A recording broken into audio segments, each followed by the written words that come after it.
To begin with, the usual thanks to everyone here in PRONI, but I think particularly to Claire Allen and also to Grace Gordon and the staff in the reading room. Those of us who covered the files, it's usually Sam and myself and someone from the Irish Times and a few people from the PA, and the reading room staff are excellent in facilitating us. First of all, Claire usually produces a good guide, because if you come in for a week and there's 800 files, you're going to go, oh, what do I look at? But the PRONI staff are really good in giving us some of pointers as to what might interest us most. But there can be a lot of, I can be looking at the file and Sam wants it and Mark Hennessy from the Irish Times wants it. So that the staff in the reading room are always extremely helpful in facilitating it and making sure that we see everything. So a big thanks to everyone there. 2002, I'm getting ever closer to when I came to Belfast in 2004, and that piece about the smart card was reminding me that I'm getting ever closer to that. I got a little bit worried there last year as I approached it, and they were thinking about maybe getting rid of it. So I was going, no, please, a few hold on to it for another 10 years anyway, or maybe 9. But in 2002, you kind of go, you come in and you think, nobody's going to be interested in this. Everyone's going to remember what happened 20 years ago. And then you get stuck into the files, and I think the big, I suppose the big stories are ones we do remember, but when that should come back up now. Yeah, when we get back into it, yeah, we remember Neil Lennon, we remember Holy Cross. I think when you delve into the detail in the files, it brings back how intense some things were. And I think what really jumps out at me in these files we're looking at post-Good Friday Agreement is, yes, the violence might have been taken down a considerable notch. You're not seeing the big Drumcree file anymore telling you how many plastic bullets were fired and how many police officers were injured. But still the extent of community, sectarianism at community level is there. And I think we saw it here. We saw it in this, the Neil Lennon case in 2002. I suppose when you look at these files, you're always looking for what sort of headline will people be interested in. And I think while we remember the Neil Lennon story, the fact that a government minister, a unionist government minister, went to the bother of writing to Neil Lennon, and I think the genuine regret that Michael McGimpsey expressed in that letter to Neil Lennon, I'm not sure if it may be one of the ones that's up for display, but I've just put sort of a screenshot of it there. And I think it's important that a government minister took that step to do that. And I think what we're also seeing in these post-Good Friday years is the Assembly and the local ministers carving out a role for themselves. And you would wonder, would a Secretary of State have responded in the same way? So we're learning a lot, I think, about not just how the Assembly operated, but what it saw as its functions. But the Lennon case, that comes in a file. If it is on display up there, it's worth looking at the file itself, because it is actually quite a substantial file. It's a file in fact, it's such a substantial file that while by 2002 it's decal under the new Assembly, it's such an old file, it actually goes back to the old direct rule Department of Education, which would have been a precursor of the departments were all reconfigured after 1999. And it's quite a substantial file. It's probably about that thick. And the Lennon letter comes at the end of it. In fact, you'd almost sort of miss it. You'd be sort of going through the whole story, and then that letter was near the end of the file. But it's a long file, and it actually starts back in 1996 with Peter Robinson writing about issues relating to sectarianism and sectarian chanting at the Oval Football Ground. And it's an extensive file from 1996 onwards, largely to do with, it's called sectarianism in sport, but quite frankly, it should be called sectarianism in soccer, because that is where the problem was. And it is, to be fair to the Irish Football Association, you get a sense of the extensive efforts which they went to try to resolve that issue.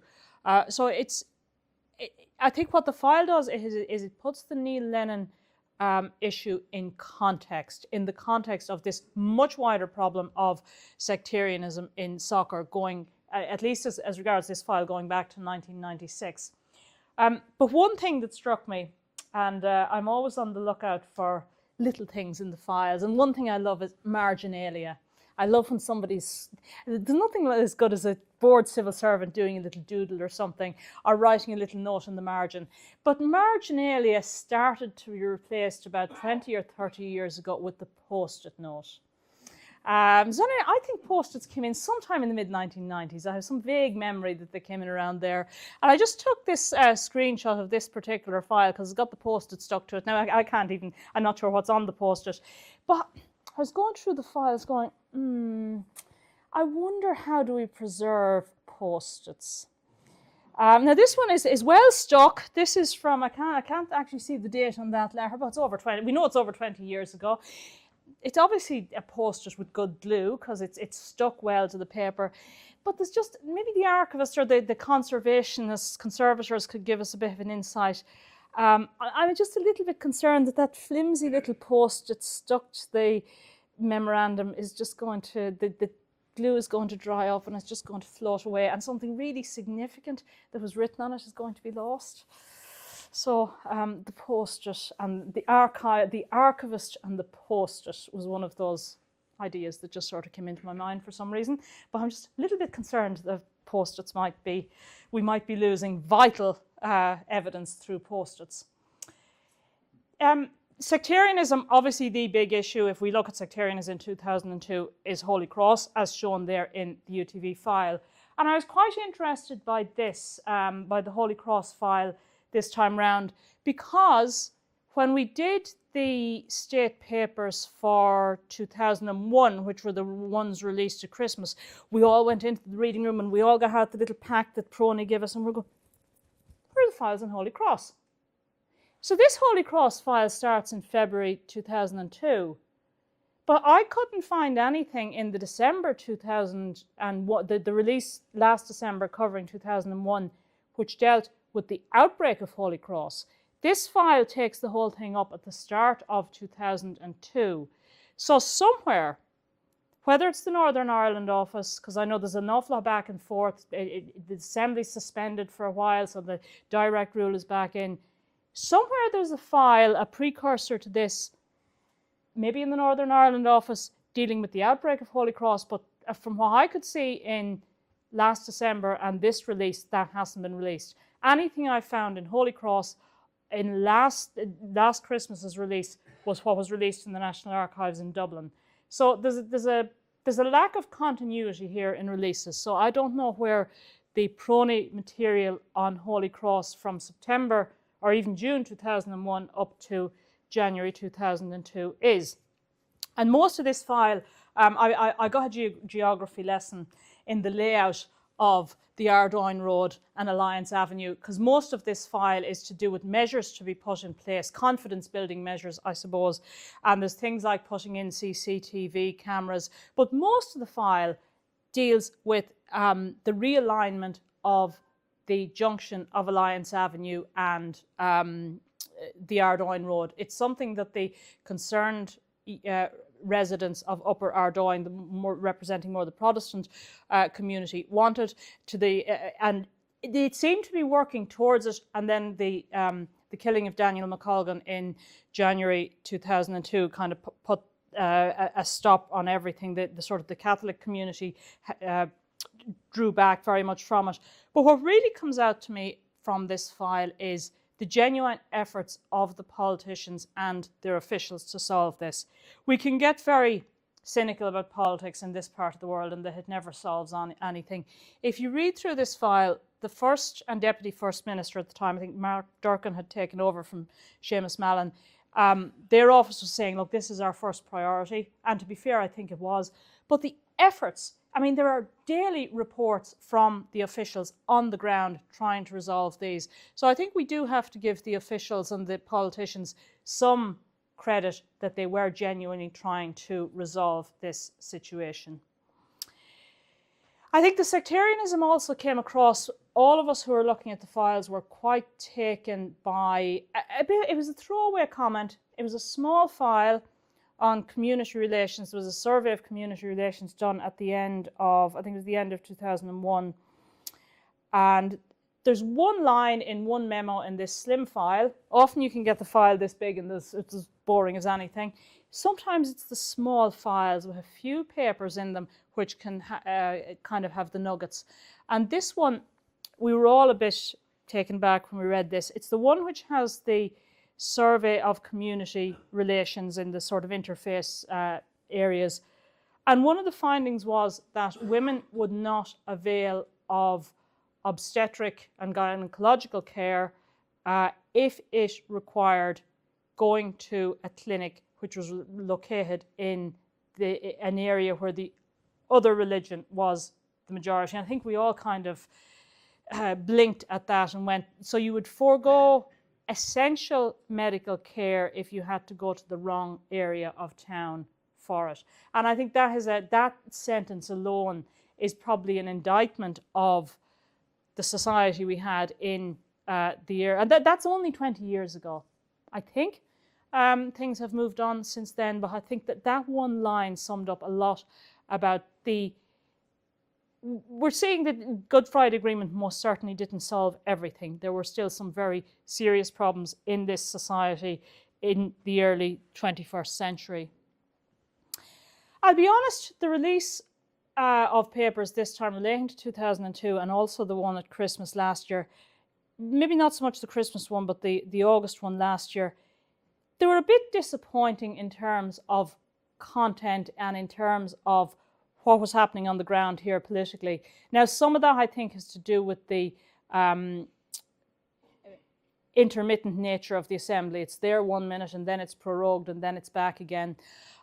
So I think maybe when we get back into the next few years, we'll get a better run of it. I'm not entirely sure how much stuff is being released either. So it was a little bit light on content on the modern stuff. These really were I think, the big highlights. So often with these releases, it's the older stuff that's the interesting material, as well as the state papers from 2002. It's actually a little bit of a misnomer, and very often the Record Office also releases older files which for various reasons have been considered sensitive up until this time, or maybe haven't had a sensitivity review. When they were last reviewed 20 or 30 years ago, people were still alive and they were so, well, we'll go back to that. And then they go back and do another sensitivity review and kind of go, well, there's no reason not to release this now. And we got some very interesting older material. And I'm going to rely here now on some of Sam's coverage because he has sent me some notes on what he had wanted to cover today. So I've got an opportunity to include some of his material. He was quite taken by one of the files released under sort of generally under the heading of agriculture from the old Stormont government. So as well as getting material now from the modern Assembly, we often get old files from the old Northern Ireland government, the Stormont, I suppose for want of a better sobriquet, the old government from 1921 up to 1972. And one file that was released from the 1950s related to the establishment of national parks. Now, who here has been to Tollymore Forest Park? Excellent. Well, we're lucky we get to go, because if the civil servants in the Ministry of Agriculture had their way, there wouldn't have been a Tollymore Forest Park. There's an interesting file from the 50s when the idea of turning Tollymore into a forest park comes up. And it's, in some ways, it's the best, or maybe I should say the worst example of civil servants trying to come up with the reasons why not to do something. I think maybe because it's the file comes under the remit of agriculture, they look at it very much from that perspective, and it's all to do with forestry, it's all to do with remoteness. There's no understanding yet at this point in the 1950s of the tourism potential of Tollymore. In fact, if anything, there's a concern that setting up this new facility might have a detrimental effect on other places nearby. For example, the suggestion of putting in a coffee shop was, oh no, we couldn't do that because that'd take business away from Newcastle. And it's very much, well, we want to preserve forestry and not to be setting up children's swings and things like that. And sure, it's out of the way and nobody will go there. But of course, mainly, and you get this with everything in the civil service, you get today, but you certainly got back with the old Stormont regime. It's far too expensive. We couldn't spend it. But in spite, I have to say, in spite of the skepticism, I noticed in Sam's coverage of it, I think if you did a word search, the word skepticism of officials comes up quite a bit. In spite of the skepticism of the officials, they went ahead with Tullymore, and I think it's proven to be quite a success. So this is one of those ones where thankfully the civil servants didn't get their way. Another file which was released this time, and it's a companion to one which was released in December relating to nuclear energy in Northern Ireland. The one that was released in December was specifically to do with the planned location of a nuclear reactor in Loughnane, and we were all very interested in it back then because the whole issue about the current state of Loughnane had come up. A comparator file has been released on the broader plans to have a nuclear reactor in Northern Ireland, and Lord Glentoran from the old Northern Ireland government was very keen on this idea, but again, cost came into it. There's one particularly good line here. Now, if you just bear with me, I'm looking for yes. Sam I picked out a very good quote from one of the documents given to ministers, and he pays particular attention to the fact that this was dated the 9th of October 1957. When ministers were told that there was no possibility whatsoever of an explosion of the reactor, and theoretically none of it's even going on fire. Well, Windscale happened the next day.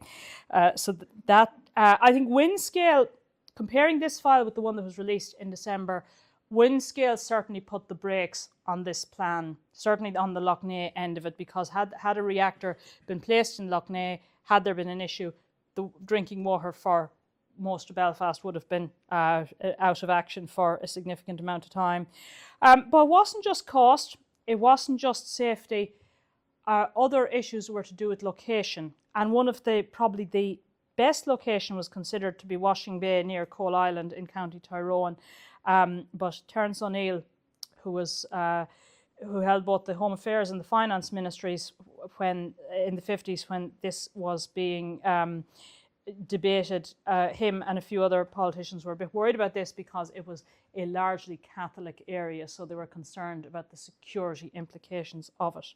Of course, we know nothing ever came of it. We never got a nuclear reactor in Northern Ireland, but that the file released now and the companion one are interesting insights into how, I suppose, even an issue today of energy, where we get our energy from, was on the agenda of politicians back in the 1950s as well.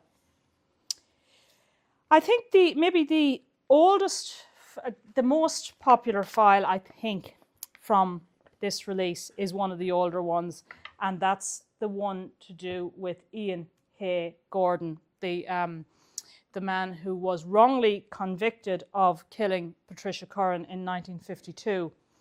Now, as I said, a few of us cover these papers. There's a few recidivists up there in the reading room. There's Sam and myself, and someone from the Irish Times, and a few PA people. And we all kind of chat to each other and go, what did you find interesting, and exchange a few ideas.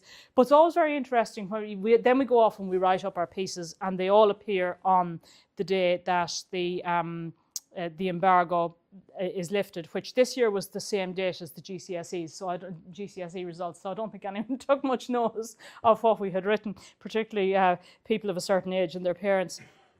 But I'm always interested. I choose my ones for whether it's the BBC or sometimes the Irish Times, and then I'm always interested to see what other people have done, and particularly Sam, because he just has the Belfast Telegraph give him a wonderful platform to cover it. I mean, I think he's still running stories, the odd story about it, even this morning. And Sam's front page story was this, the Ian Hay Gordon one. So I was interested that he felt that was the one he wanted to lead with as well. I'm not going to say much about the incident, about the killing of Patricia Curran, because the file isn't about Patricia Curran, and it's not about who might have killed her. It's about Ian Hay Gordon and the fact that he definitely did not do it. Patricia Curran was the daughter of Sir Lancelot Curran, a prominent Unionist politician and senior member of the Northern Ireland judiciary, and she was found dead, having been stabbed a number of times in the grounds of her home outside on the north of Belfast in November 1952. That's her there in the middle of the bottom picture. The RAF man on your right of the top picture is a young Scot, Ian Hay Gordon, who was based in an RAF base close to the family home, and he was fingered almost straight away. And he was, in the end, when he was tried, his trial was held in 1953, and he was convicted under old 19th century legislation of murder, but he was found guilty but insane, and that saved him from the death penalty, and he was sent as a patient to Holywell Sanatorium. Now the file there, I think maybe what jumped out at me from the file, I always look at the titles of files. I'm always taken by what files are called. So this one says criminal lunatic Gordon Ian Hay. Now obviously we wouldn't use language like that today, but it's legalese. It's a legal term from the 19th century legislation. But those two words really, criminal and lunatic, jumped out at me, because when you read the file, it is the most obvious misnomer. Ian Hay Gordon was neither a criminal nor was he a lunatic. So it's in some ways those two words neatly sum up all that is wrong with this case. And to me, the file is a catalogue of missed opportunities, I suppose not to make a mistake in the first place, but then missed opportunities to rectify a serious miscarriage of justice. First of all, the file doesn't start in 52. It starts in the late 1950s, more actually kind of around in the late 60s, because there was an effort to exonerate him. I should say he was kept in Holywell for 7.5 years. He was released by Brian Faulkner, the Minister for Home Affairs, in 1960, and he was sent back. He was put on a plane to Scotland under the name John Cameron and told, go back home, don't ever come back here, and shut up and never say another word about this. If you agree to do that, we'll let you go home. The case came up a few times in the media, so every so often there was a bit of a flurry about it.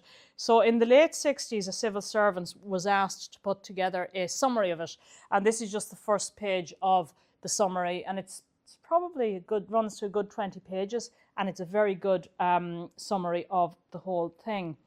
But the missed opportunities. First of all, there's the whole question of his confession. He was convicted on the basis of his own confession. So there was hardly any evidence other than his confession. Supposed eyewitnesses were highly dodgy.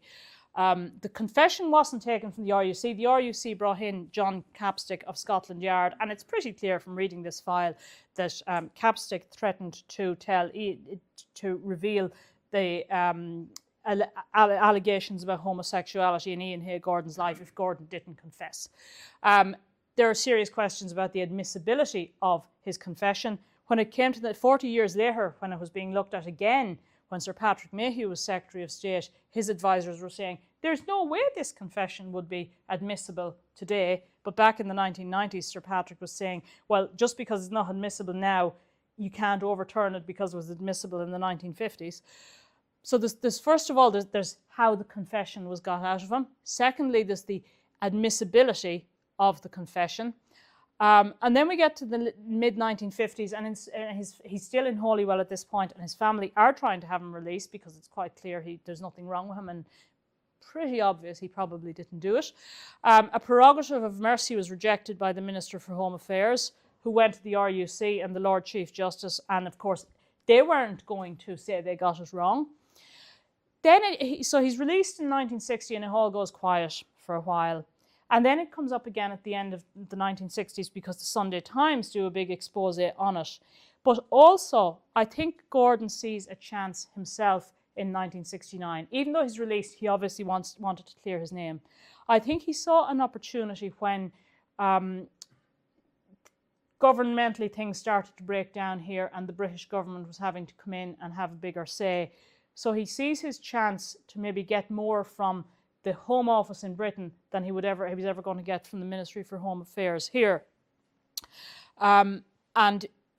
So he brought his case, and you can see by 1969, 1970, the Home Office can see, look, there's prima facie evidence that there was a miscarriage of justice here.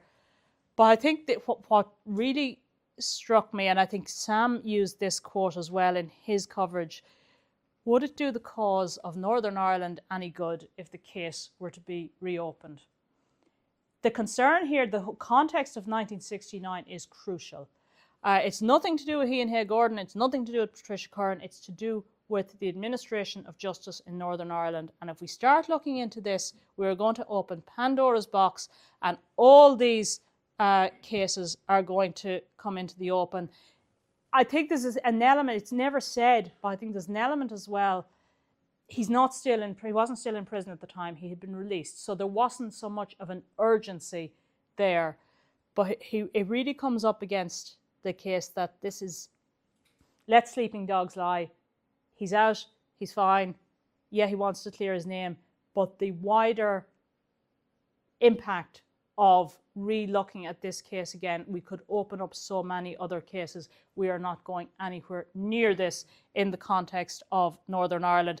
It's also the Home Office. It's 2 years before Stormont was dissolved, and you can see the Home Office being dragged into Northern Ireland affairs and not wanting to be dragged into it. So there is absolutely no way they're going anywhere near this Northern Ireland case.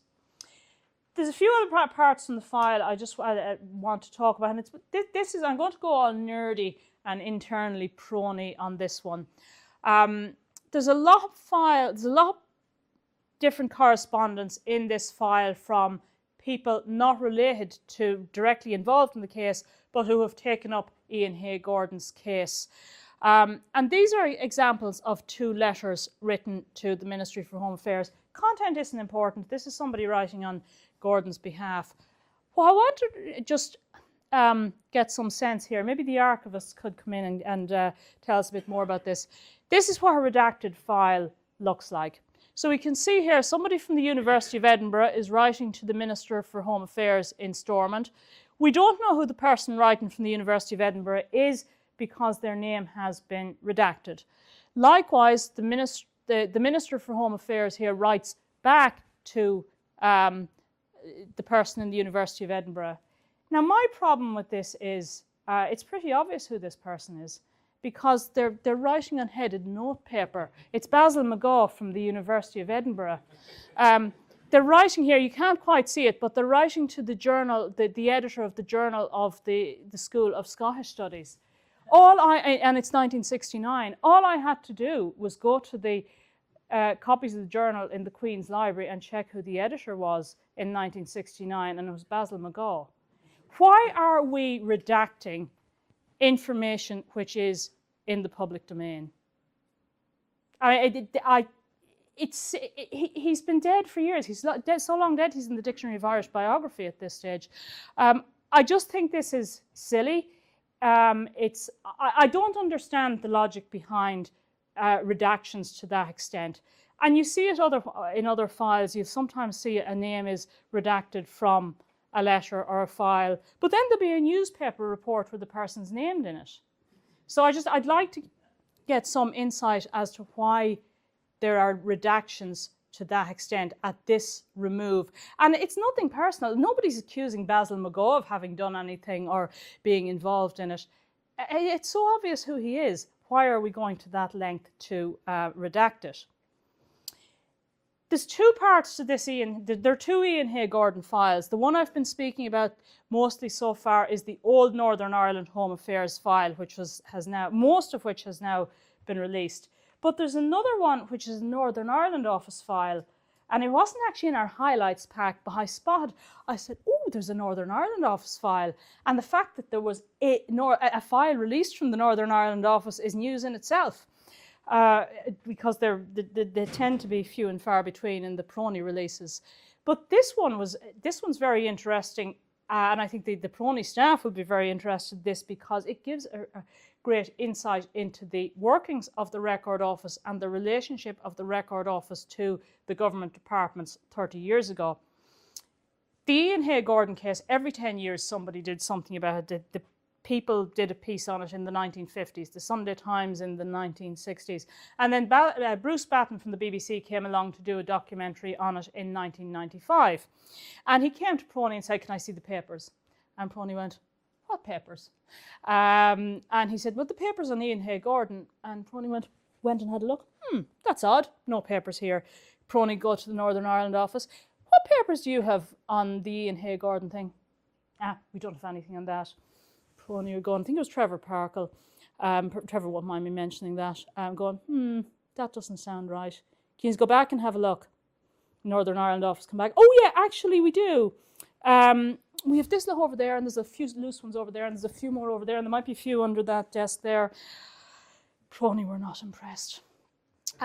Jerry Slater was, shall we say, very, very unimpressed, I think. This is, archivists are diplomatic people. But I think these extracts from these letters will tell you just how unimpressed they were. So we have Jerry Slater here writing about the fact that the Northern Ireland Office had these papers and hadn't told PRONI about them, so that PRONI could do a sensitivity review.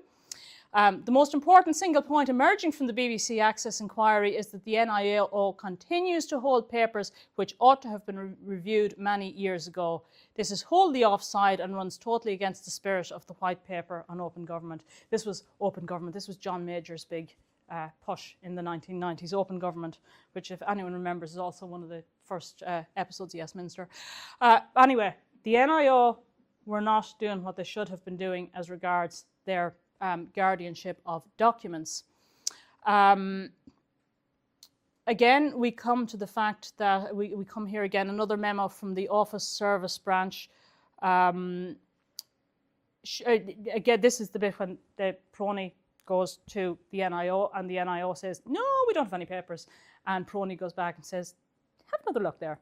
And sure enough, papers relating to Gordon were traced to the Criminal Justice Policy Division.